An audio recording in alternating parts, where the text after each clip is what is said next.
Dito na po kami ngayon sa may gawin ng Palayan City. Dulo na po ito ng Palayan. Papunta na po kami Bungabon ngayon. Ayan na po sila.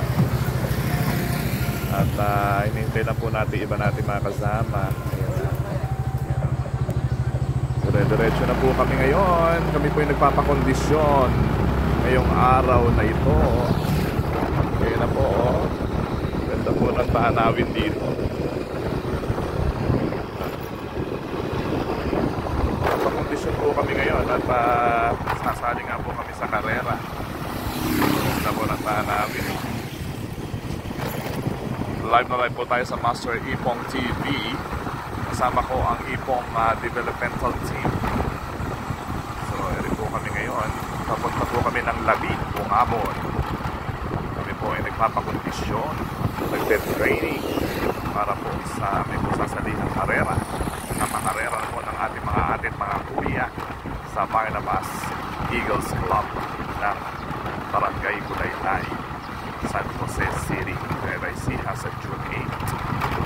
So, ang kasalihan po namin mga category, papunta na po kami ng Bungabon ngayon, ay 15 below for mountain bike at 17 below sa road bike at may kasalihan din po kaming 16 to 40 ng mountain bike. So, walo po itong napili nating mga siklista na ini-ensayo po natin ngayon. Kasama po natin sila ngayon dito sa Labi. Bungabon po ang ating rota ngayon. Live na live po ang Master Ipong TV. Nandito na po kami sa gawing ito ng Bungabon. Ayan na po. Nakita nyo po ang aming pag-iensayo. Mabilisan na po ito. At sabi ko sa kanila, i-maintain nila yung 40 kilometers per hour na speed. So, ayan po.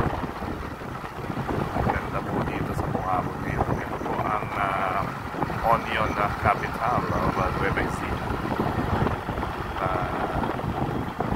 Marami pong mga sibuyas dito. Maganda, napakatahimik po ng lugar, napakaliwalas.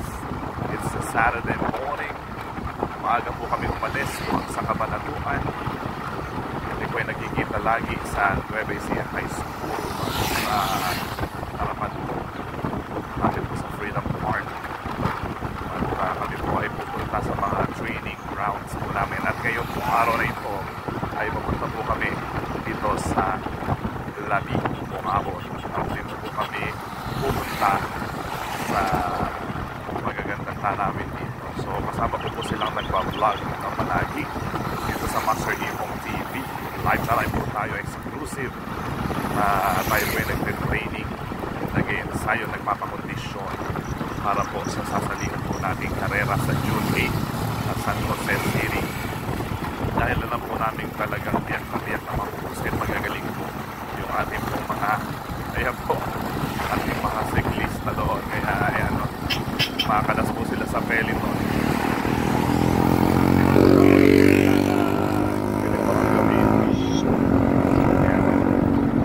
Makakalas po sila sa Peliton ngayon. Buraya na po ang Bungabon. Patok na po kami ng Bungabon ngayon. 40 kilometers per hour po ang aming takbo. Ito ang Bungabon. Bilis po ang aming takbo. Siklista po natin ang IDT, Ipong Developmental Team. Ayan na po. Ito na po yung boundary ng Bungabon. Nakita nyo po dito sa ating vlog. Ito sila, ating mga siklista.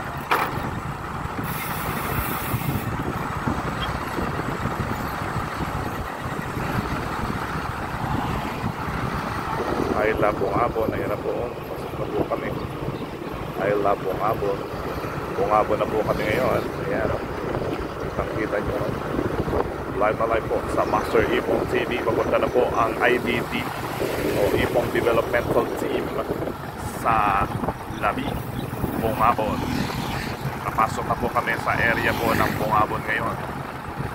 Nandito na po ang Master Ipong TV kasama ang Ipong Developmental Team o IDT dito po sa Bungabon.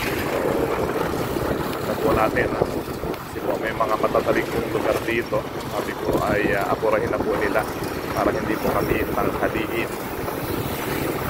Yan po, yan. Sabi na po sila. Sana na po sila dito. Walo po sila. Nag-list na sa kasalukuyan. Medyo pagod na rin at medyo mahaba-haba na rin po yung kanami paglalakbay. Kaya yan po mga brotherhood po yan. Samahan po namin. Talaga po ini-ensayo po natin sila para ma-condition po natin sa ating kung darating na karera. Ipong Developmental Team. Saya na po kami dito sa Bungabon. Kaya na po at binibilisan na po nila ang mga takbo kanilang po kabisikleta.